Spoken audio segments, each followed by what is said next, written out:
Good afternoon, everybody. Here we are, Sunday sessions, 11th of October, 2020.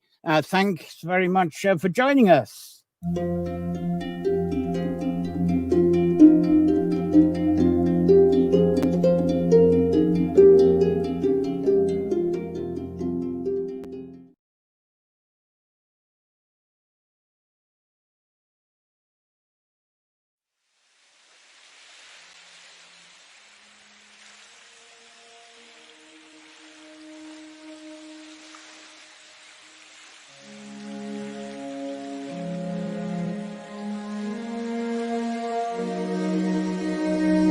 I saw her on Street Strand, etching letters in the wet sand with the feather that met her hand like a pencil fallen from the sky.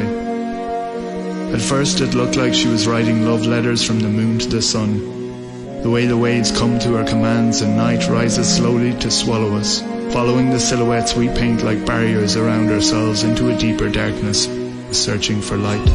When she started to sing, the sun's knees fell from beneath it as it gave in to the horizon, flinging its brush across the skies in ever-changing paintings of pure art.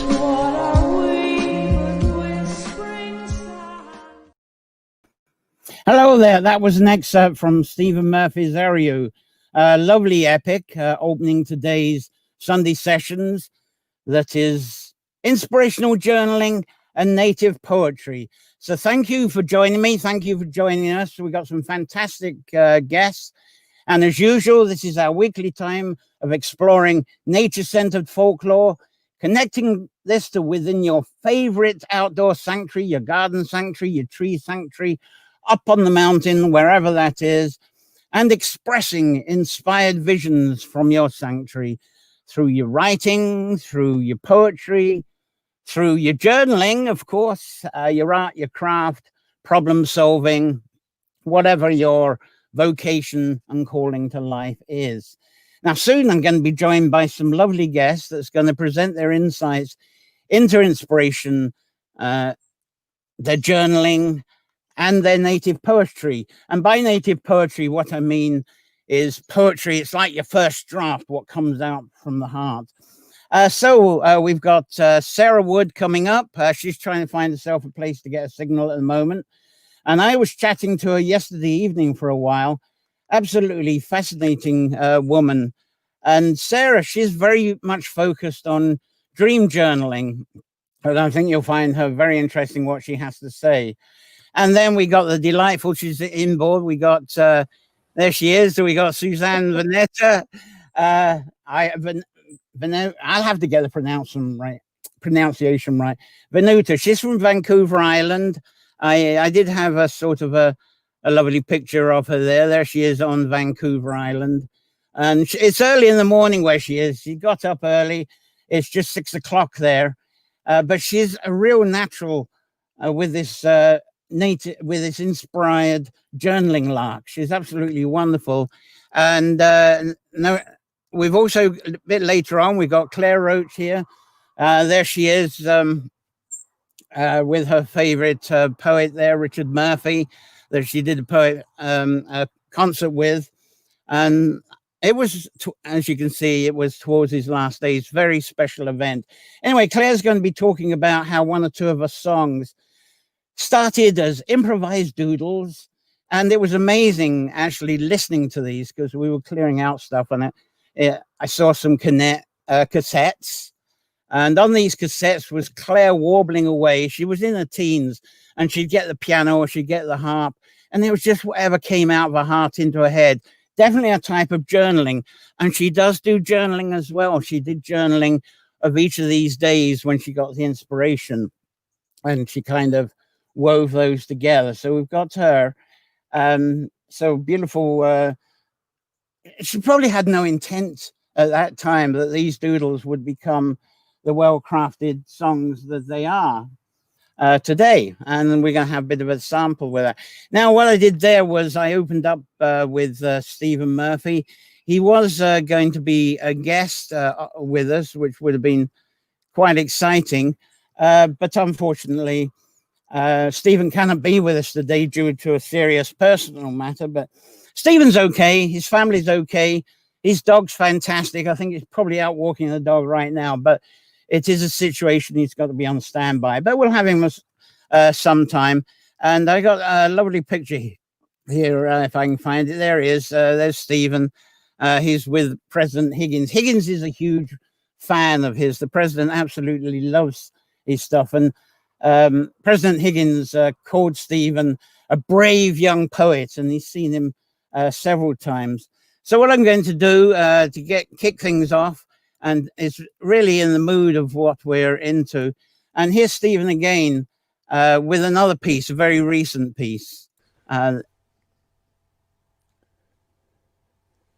Standing at the altar of this great church, where earth and sky and water intertwine, I, Father, Son, and Spirit, came in search of memories both sacred and divine, where signs are sent from some immortal source to summon forth the mythic from the mind, as stars align to chart this pilgrim's course between the mist and mystical, and I, who knelt a prayer by the Coluna cross, who pressed my head against its stone and cried, and felt the ancient burden of its loss, should rise with the enchantment of the sky, to see that life may only ever be a moment passing through eternity.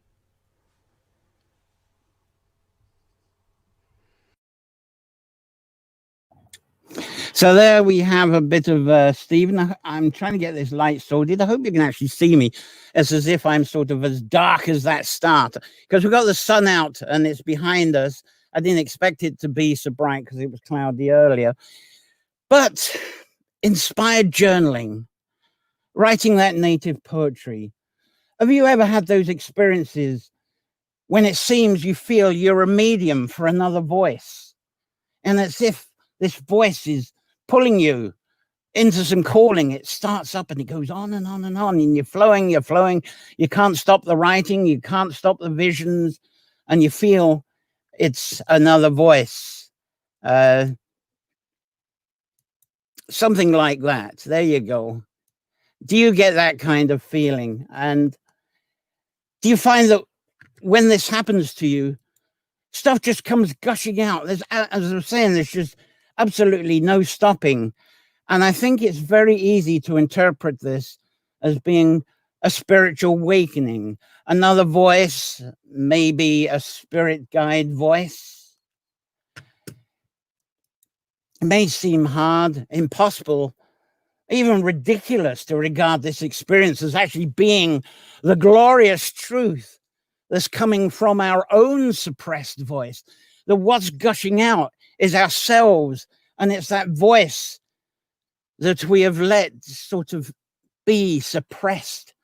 And when it appears, oh, I don't own that. That's someone else. That's my guide. But in a way that can be healthy, because I always say to people that when they walk this tree labyrinth that I'm in, there's an opportunity. They've got a space where nobody's really telling them what to do, because we don't realize how much of our lives is dedicated to being of servitude to what others are telling us what to do, especially the COVID period that we've got. Put on the mask, keep the distance. So it's not all bad, you know, this servitude. I'm not sort of putting it down, but I say it's very important that we have this space, that all this glorious truth within our voice is allowed to come out. So to me, this Sunday session topic is all about what happens to us if we use the tool of nature-based folklore, which is what I do. And I've been doing this since I was a young child, about 6 years old, and take that folklore, contemplate with it. And this is where the tree labyrinth is very much alive for this, contemplating it, bathing it for a while. And then when our inner trust returns, when all this inspiration, all this imagery comes along, just let it out. And to me, this is all about what the running theme of the Sunday sessions is all about. That the three pillars, as I mentioned a little earlier, three pillars take hold. Well, this is what I do, and this is what I invite you to do. Take some of the nature-based folklore. It be of the weather, of the seasons, of the cycle of the year, and there's various characters involved, or conditions of the season are made into characters. Take that, use your imagination. It can be the fairies, it can be the she, it can be the goddesses, it can be just wonderful entities of your imagination, even the flowers and the trees as they are alive. And take that, contemplate that, and then allow that to flow from you, because this is what inspires the voice. This is what this session's about. The whole idea of the voice and having that space. And sometimes it's courage. People think, oh, that inner voice is nonsense. It's never nonsense. Just let it out. You'll be surprised what comes out of it. And in the upcoming She, Water and Tree Folklore course that I'm putting together this winter, I'm going to take all the stuff in the Sunday sessions is going to be taken a lot further. And I feel that is a journey. It's all about being a journey of going from the lost, suppressed soul into becoming a brave, inspired, wise soul. So I'll say that again. I say that when you're journaling, when you're putting the naked poetry down, it's a beautiful journey from being a lost, suppressed soul, maybe, into becoming a brave, inspired, wise soul. And if you're into astrology, and I brought this up in other sessions, have a look at the nodes, the north and south nodes in your birth chart. A lot of astrologers ignore them and they pass over them. These are the symbols that you would be looking at. And affectionately, the nodes are also called our dragon line. And I'll probably talk a bit more about this next Sunday, because the session then is fire serpents, fire dragons, fire serpents. But perhaps these nodes on a chart could be like a map of our journey from our lost soul being into becoming that wise soul, that life path that we have. Not a straight line. You see that dragon, I'll go back to that dragon there, that nice dragon, he's sort of, or she is all curly. You know, it's no straight line. It might be drawn on a chart as a straight line, but realize the whole curvature. And I really emphasize, if you can use your inspiration to focus not on the beginning and the end, that's incredibly frustrating. You might as well put blinkers on, but allow yourself to be part of the cycles, part of the spirals, and meander around the curves like the snake. And what's going to happen is suddenly the questions are not looking for answers. The questions are your wonder. They are your wisdom. Sounds incredibly dramatic, doesn't it? And this journey, it may be about dissolving from being disconnected from our wall-building ego. And I think that's the way I would describe it. Blinkers on, straight line. We're determined, we got expectations, this is what we want, anything outside of that, no. And of course, the ego comes into play, and we can get very lonely with that. But really, I think it's about, if I can find it, I had a nice picture on this. It's about, there we go. I think it's about learning how, instead of building walls by our determination, learning how to build connecting bridges through sharing care, love, sensory kindness, and grace. And this seems to be the journey of return to life for people. And there's a lot of talk at the moment, especially with people isolating. How do people who are lonely, depressed, have mental issues, they're grieving, they might be addicted? There's a journey. That journey can be quite exciting. And I feel that the journaling and the naked poetry is a lovely medium for helping anyone get out of that. And I've been down that road many, many years, and I found it absolutely wonderful. I love to be amongst the trees and flowers. But when I'm amongst this, it's like the invisible friend is always here. and the imagery of stories comes about. And the stories are very much related to the nature-based folklore, but it comes to the present. It becomes the prophecy of the present. And that's what I work with. I'm becoming a bit of a stuck needle on this, but I suppose I'm emphasizing what the theme of these Sunday sessions is. And we've really got into the heart of it, this, talking about journaling and talking about the native poetry. So I'm biased, choosing nature folklore as the starting point, because it has been a passion since I was a child. So this is a life experience thing for me. And I think it's much more honest, much more valuable than going into, say, folklore or even your journaling as something that is university educated. And it may be the same for you, because this is, people feel suppressed. Well, I don't have a degree in that. I haven't been in the courses for that. I haven't got the authority. I haven't, what's the other word I haven't got the authenticity to express my voice. There's nothing to it. It's just me. That's honesty, the me inside. If it's about your senses and your visions, that's honest. Because frankly, I think anything that's researched, and they call it the facts, you look at the facts and they become fiction tomorrow. Each year, look at Stonehenge, each year there's a new discovery. And the new discovery tends to make the discovery the year before void. It becomes a story. That's a sort of an example. So me, the process of imagery from nature folklore into journaling and native first draft poetry, from that, something wonderful becomes crafted. And it's then a beautiful journey from the realm of sorrow and melancholy flows into the joys of faith and trust. Is what we may do or could do through the dreaming realm of our journaling. This is what we can do. So I've got to check. I haven't said hello to everybody. There's a few comments here. Let's have a wee ponder, a gander on who's here and who's saying what. And thank you for being here and listening to that bit. Boy, there is a lot of you. Claire's here. She's all set just to say it's not Richard Murphy. I thought Richard Murphy had a beard on at the time. Oh, okay. I swear that was Richard Murphy. Never mind. Claire knows Richard Murphy inside out. She lives for Richard Murphy. Maybe she'll correct me when she comes on live very shortly. And Kimberly is here. Good morning from Boston.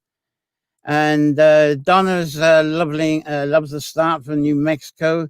And Sherry, hello, Sherry. Good morning, East Maine. Brittany, hi there. Good morning from Central Canada. And of course, we got Suzanne's friends here. Oh, I see Claire is, she's smiling away there in the green room. Lovely. And Siobhan, hi, John and everybody. Brittany again. Let's see. Good morning and from Winnipeg. Lovely. Thanks, Brittany. And Disley, Starry Dynamo, hi. Okay, very good. That sounds very exciting. Sparks will be flying there. Lovely. Yeah, thank you for being here. Wow. Now, are you real? Is this one real, or do we actually have a meme person come in? Let me know how real you are. I've never had anybody infiltrate the Sunday sessions before.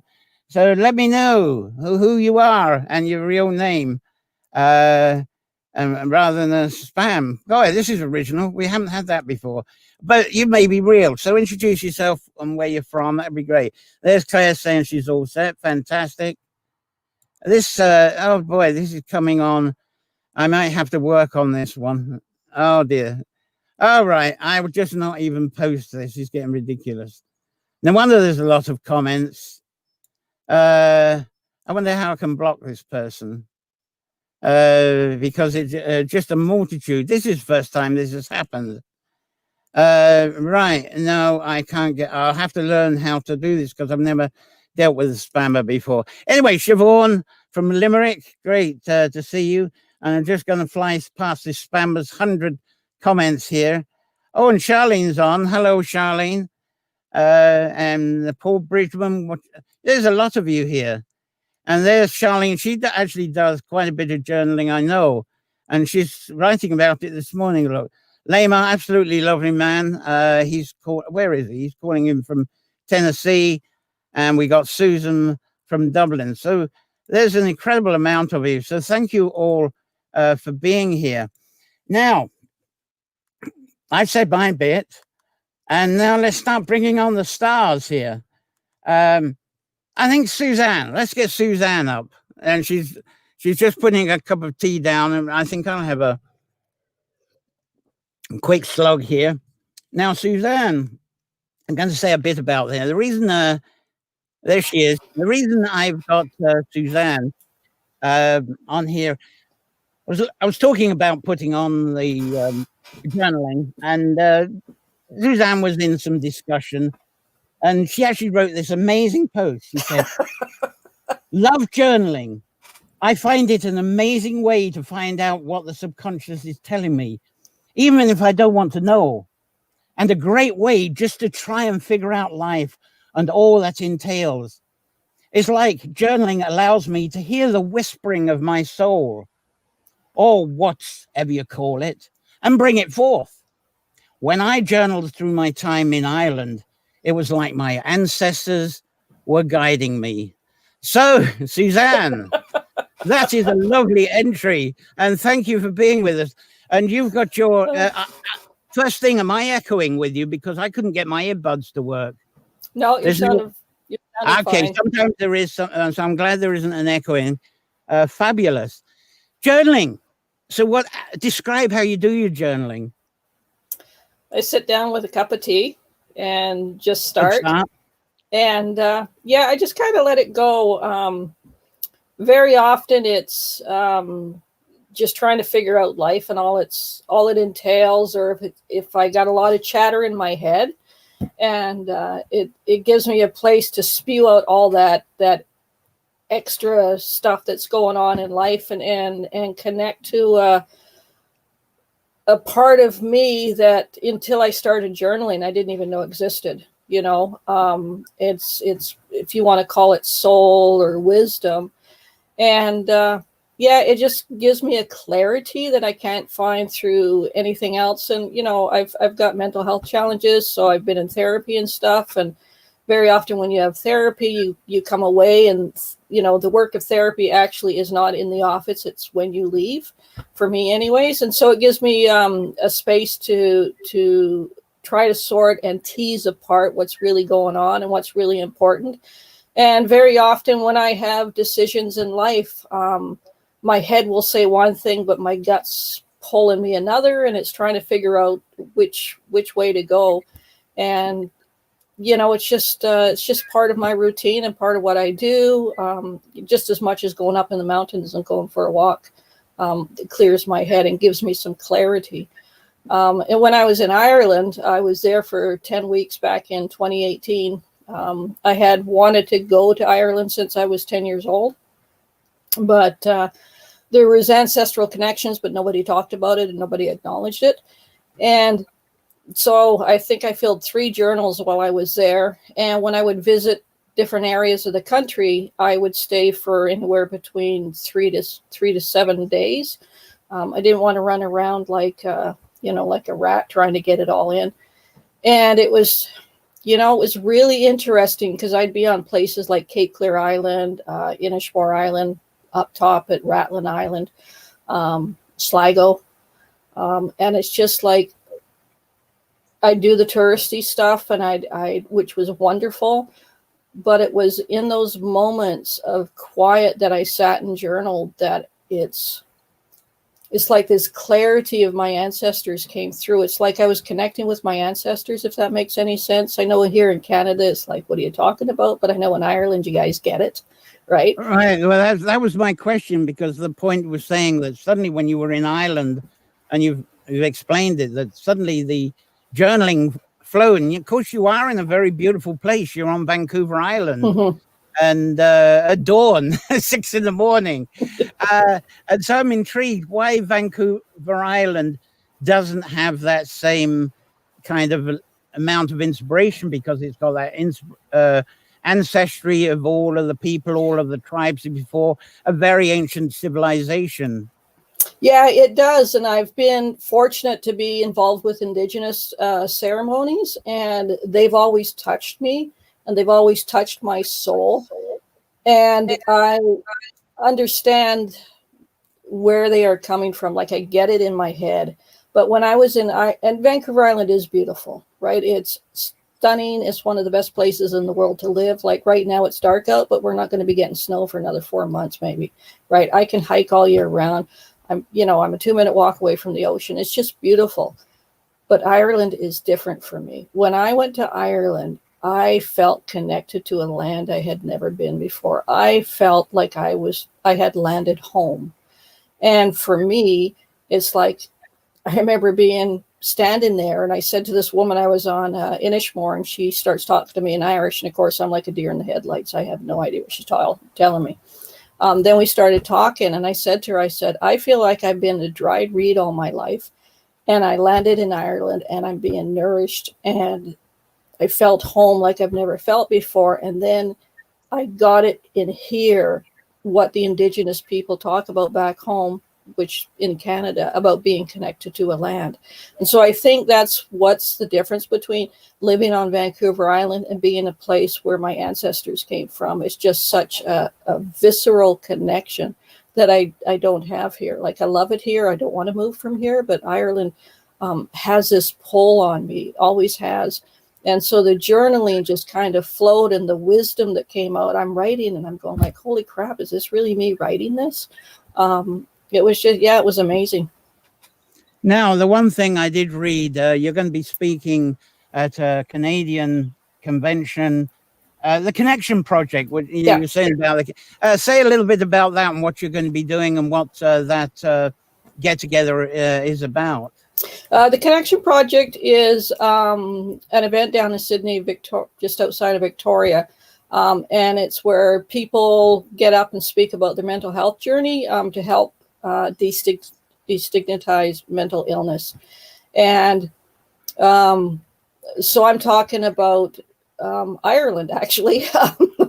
That is, I got together with the gal who's running this, and I'm a mental health advocate. I talk to teachers and students and everybody, and I've never actually talked about my journey to Ireland and the pull that it had on me in any mental health context. So so that's happening on I think it's the 22nd of October. It's going to be live streamed this year because of COVID.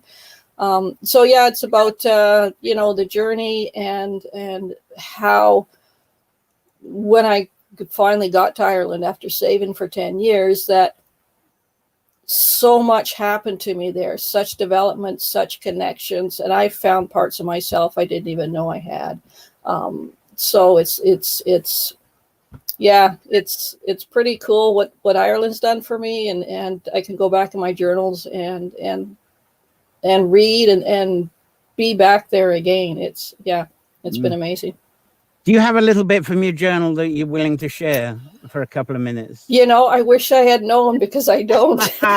I'm just lucky I got up in the morning with my cup of tea. Oh, well, that's fantastic. Well, that's something to put in the journal and then see what comes out of the inspiration. Well, thanks, Suzanne. Do hang on, because I hope we'll have a few minutes at the end for a wee chat again. Yep. Lovely. Thanks for getting up so early and being so bright and lovely. Thanks a lot, John. That's fantastic. We'll come back to you a bit later.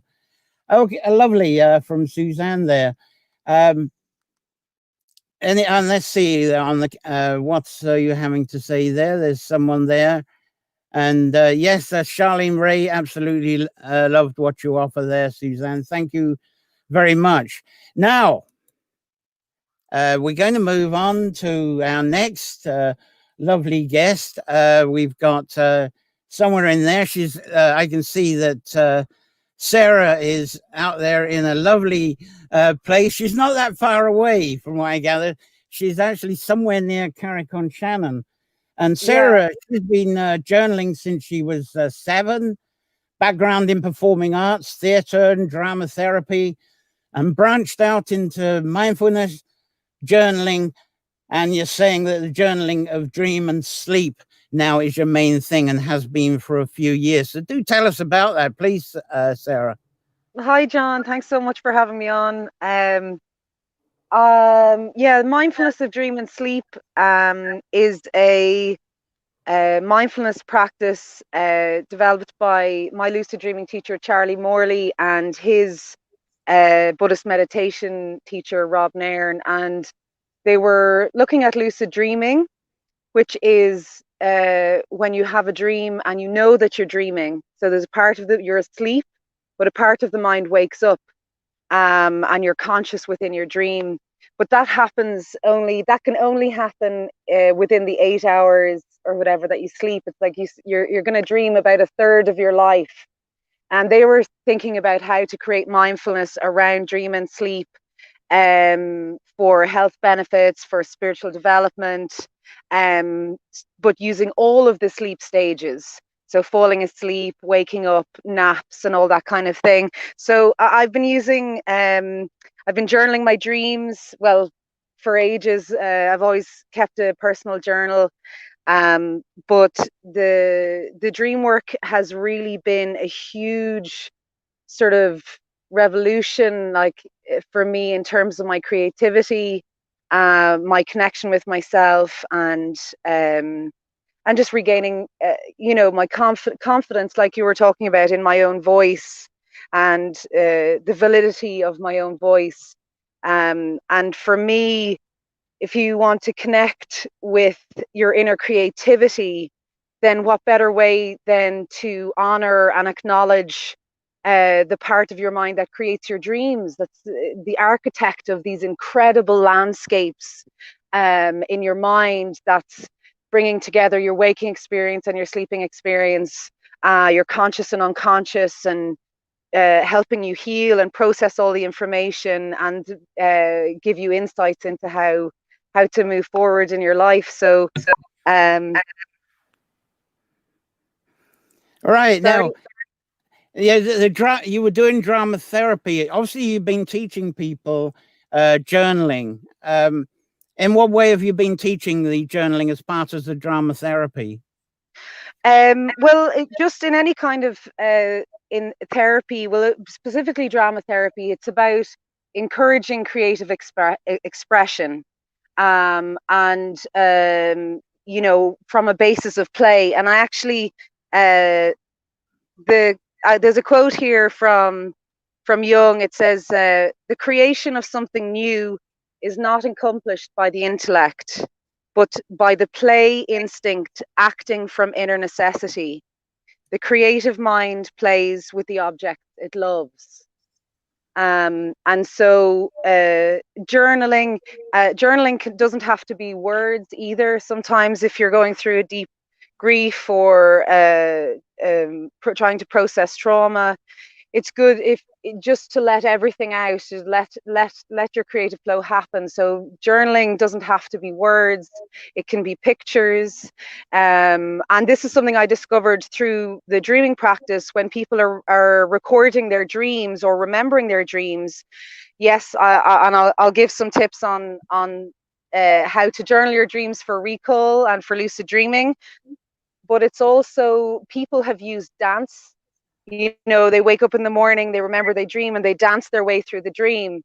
And so it's whatever is your instinct is to express.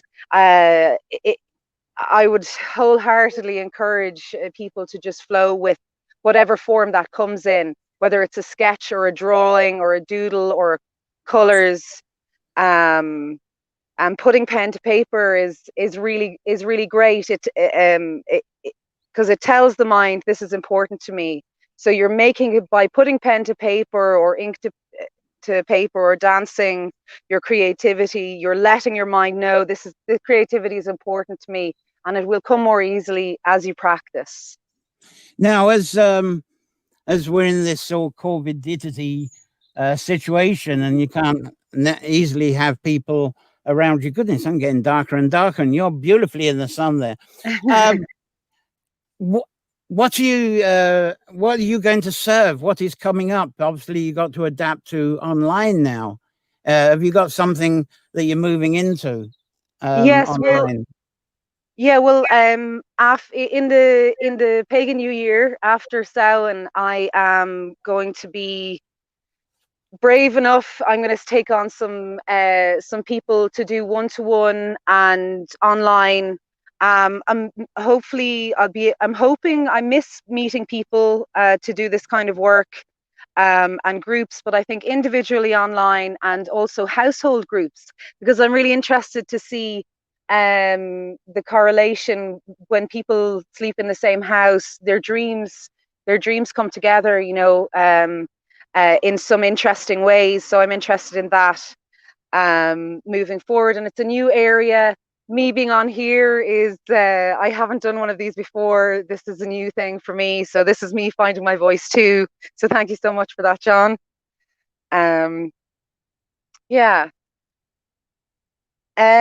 So yeah, another thing about journaling and your creativity, just to if you're finding it difficult, or you can find a way to just commit to it, just to make a little bit of a commitment to your own creativity, to befriend your creativity and allow room for it. One of the ways to do that is, to set aside a little time, and create a small or a big ritual around preparing yourself into that space.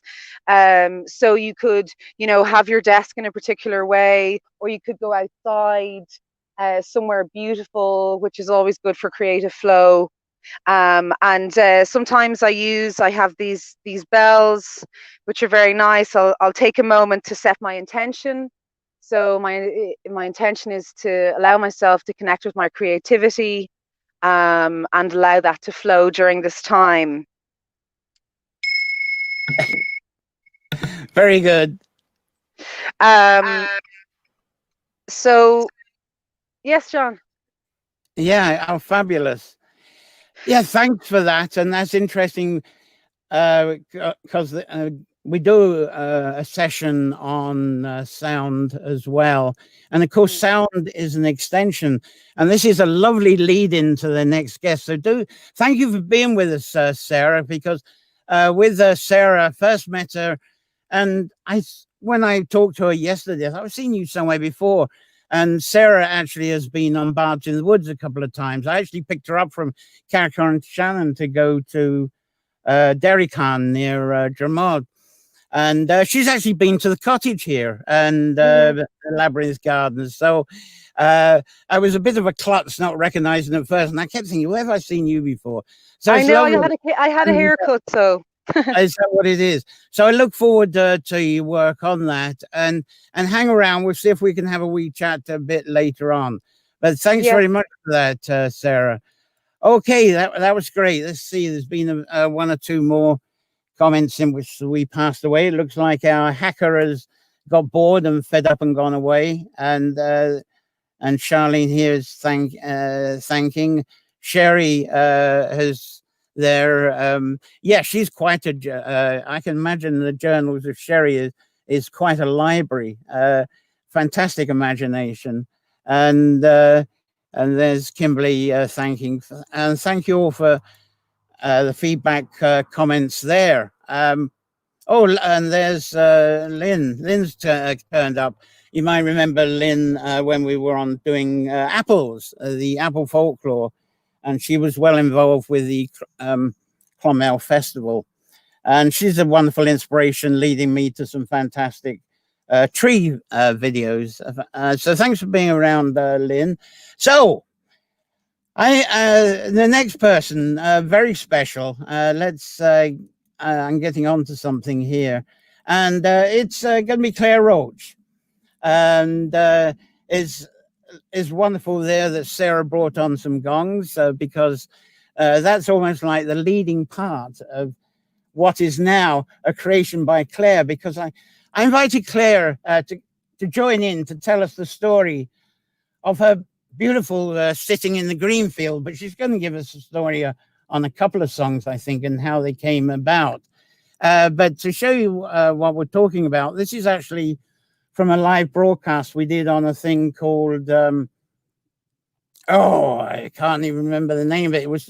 It was January 2004, and the name of it's gone through my mind. And it was the only one really doing live broadcasting at the time. We did music through it, something Connect, Concert Connect or something. But anyway, this is way back.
Isn't that special? That's our lovely Claire there. I can never get tired of that song, and the recording is fantastic. And that was actually on Concert Window. That was the service that we were on. And surprisingly, they actually went out of business right at the beginning of COVID, sometime late February, early March, which was a shame. I suppose Zoom and the others put them out. Anyway, let's bring on Claire. Here's Claire Roche. There she is. Yeah, as I say, I love that song and the way that it was found.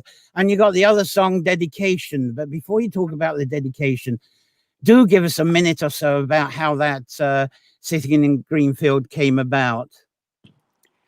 Well, it's a bit like the other song, John.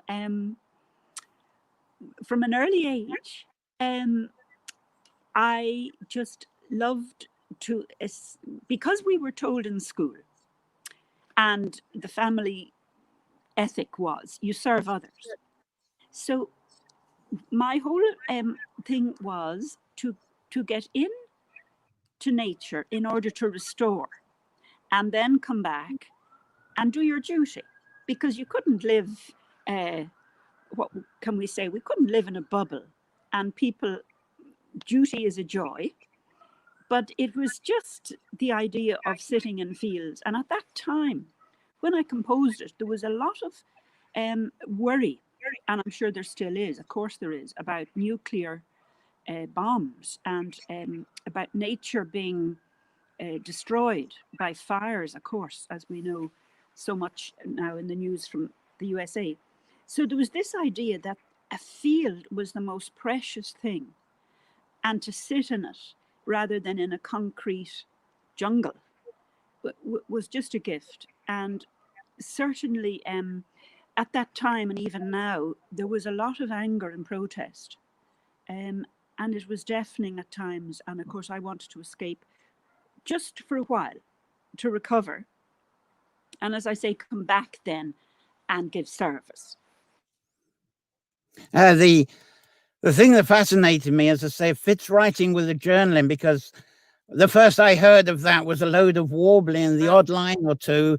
The tune was there, but it was just you sat down with the harp and it was whatever came out. And that's what I loved about it. It was from the heart. But obviously, if you went and did put that out as a recording, nobody would have a clue. But it's how you crafted that from that to that beautiful song it is today.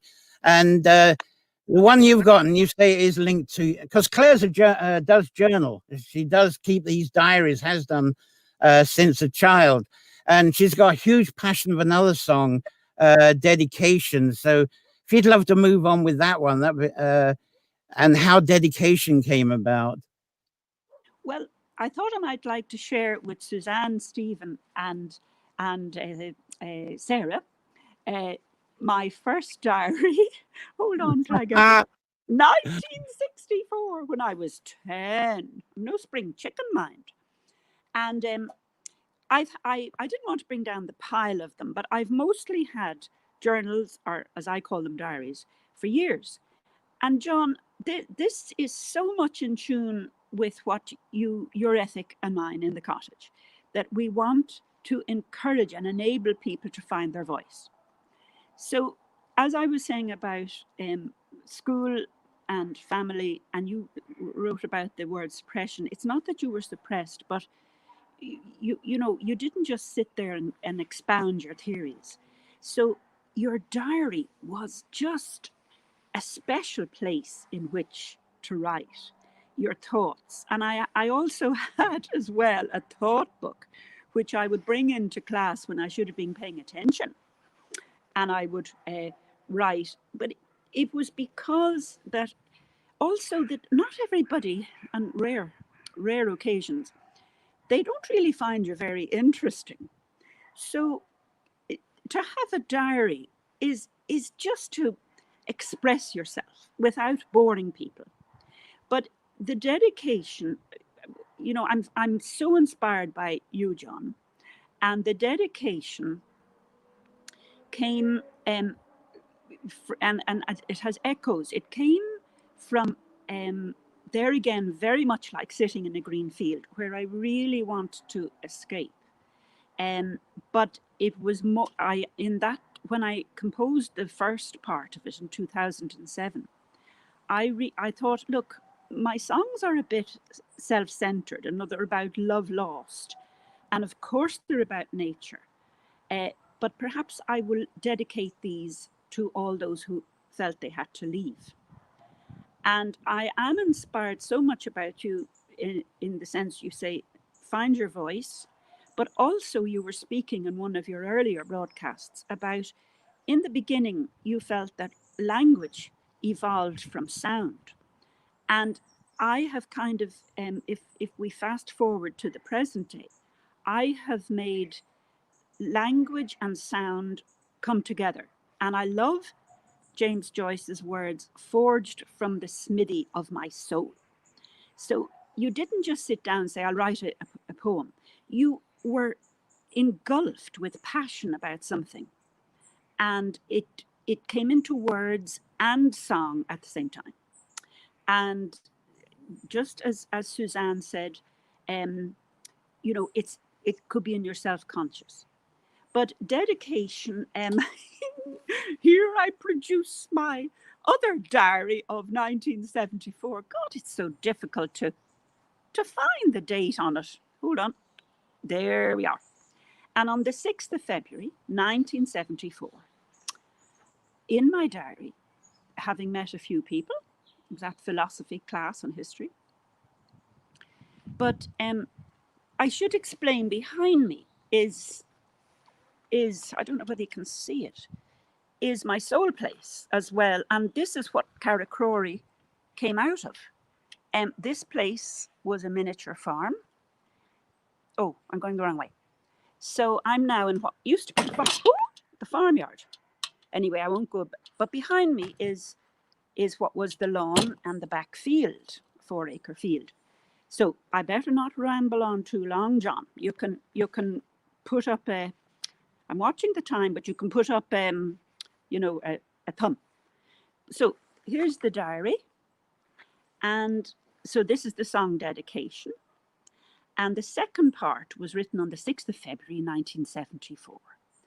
And I say, tonight is so lovely. The moon is very strong and the ground is silvery with frost. I caught the moon on the pond tonight. I crossed the crunchy, cold lawn to find it. Such peace there, the beautiful silence, the blueness and the pearls of stars, and everywhere lightened to a mist half.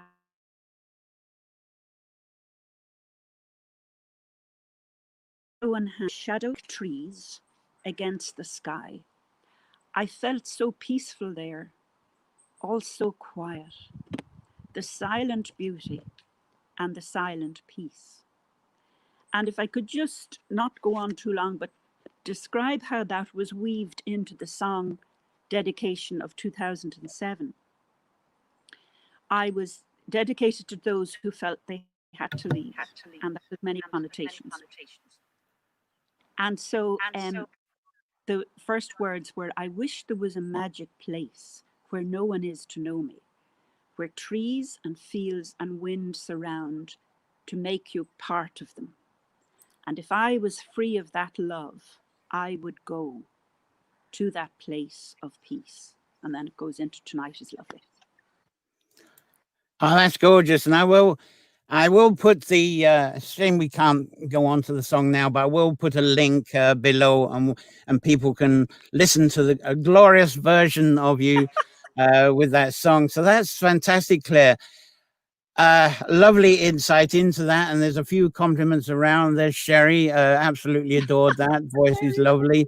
We got in there, and Charlene's joyful to see you. Lovely to see you there, Claire. And then she's got a beautiful comment later.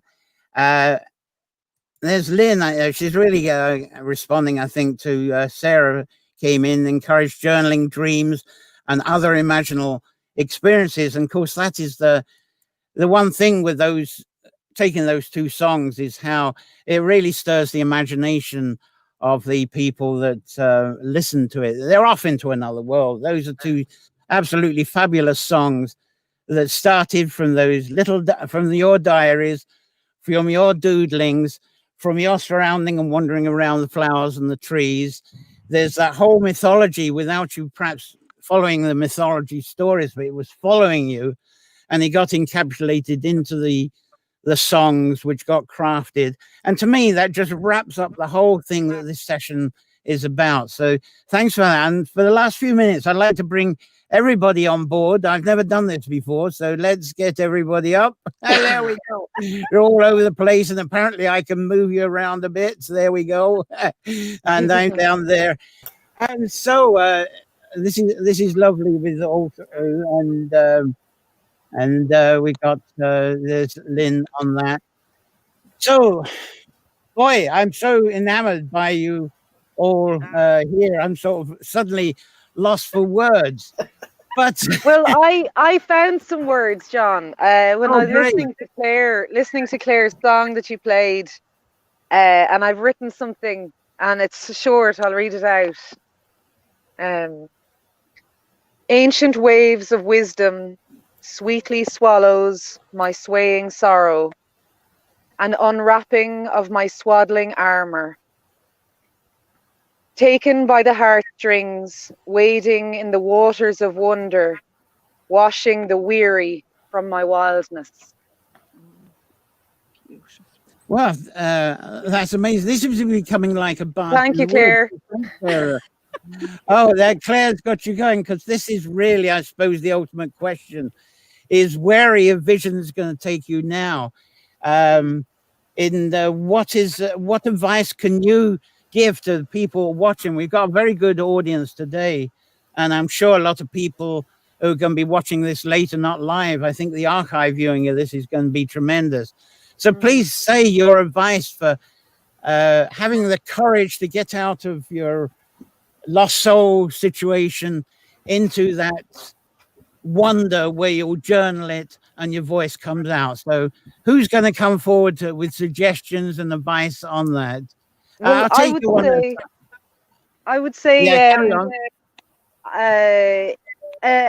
a little time, if you can take a little daily time with a short ritual, maybe just lighting a candle, even if it's an outside space, pen and paper, and an exercise that comes from the Artist's Way, which is a stream of consciousness. So you make a commitment to writing a stream of consciousness, just pen whatever thoughts, no judgment, just free flowing.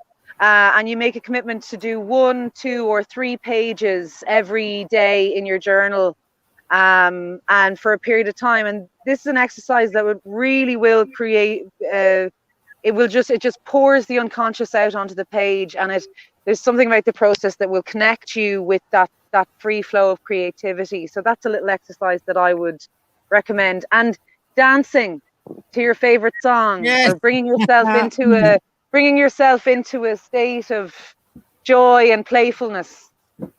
Great. Suzanne, what's your advice? It's interesting because I'm a late bloomer with all of this. I never journaled as a kid. I didn't start until I was in my probably 45. But I would say that when you sit down and journal, as Sarah says, just try to let it flow and know that the wisdom is there. It's within you. You have it. Right? It's and whether you see it as connecting with your ancestors or whatever it is, but the wisdom is there, and there's treasures. There's treasures. If you start writing and letting stuff flow, you will find the treasures that are within you that have always been there. And when you have the experience and the time comes that they're allowed to flow and be what they are, your life will just be so richer for it.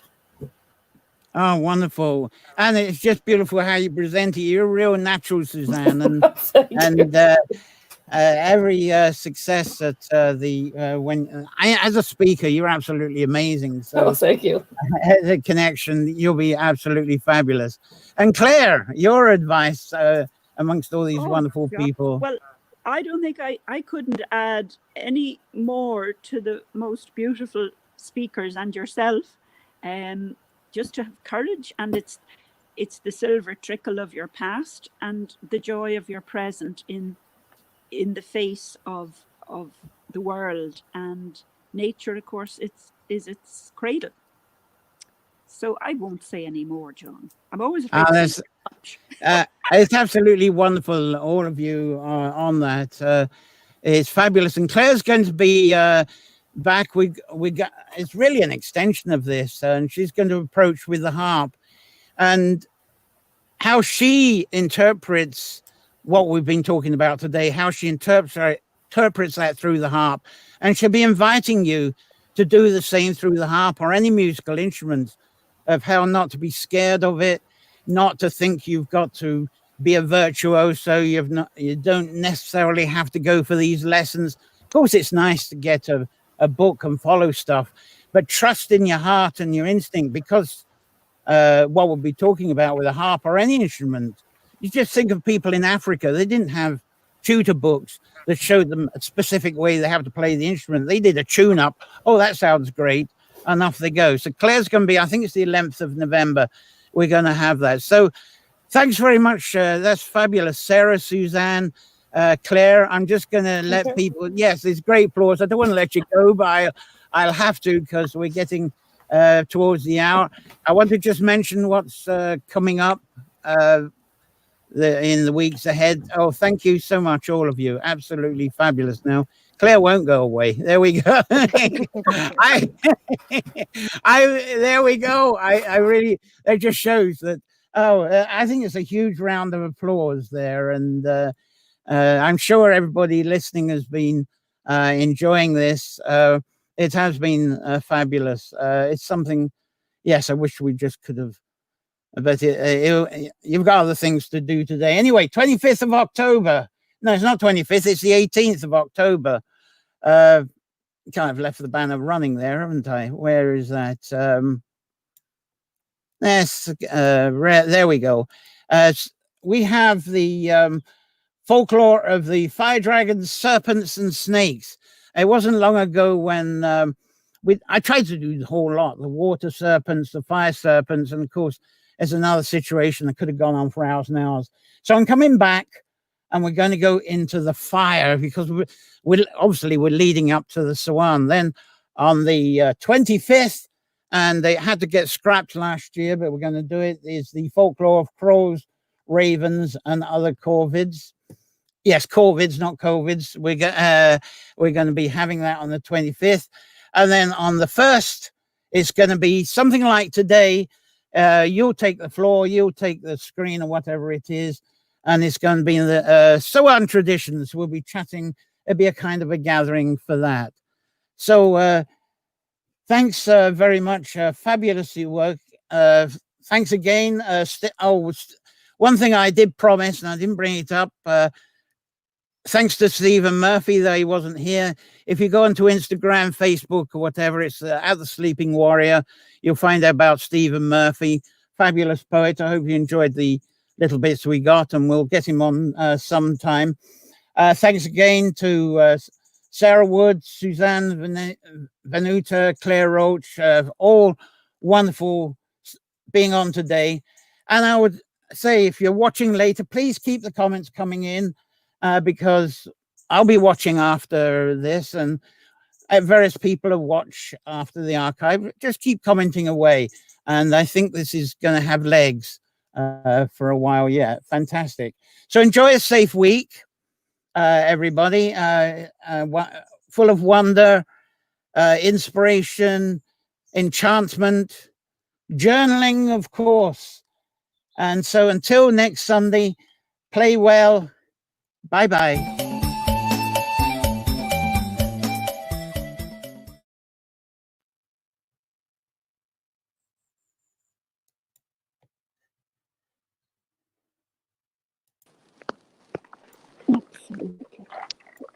Well, again, thank you, everybody. That was lovely. Oh, thanks, John.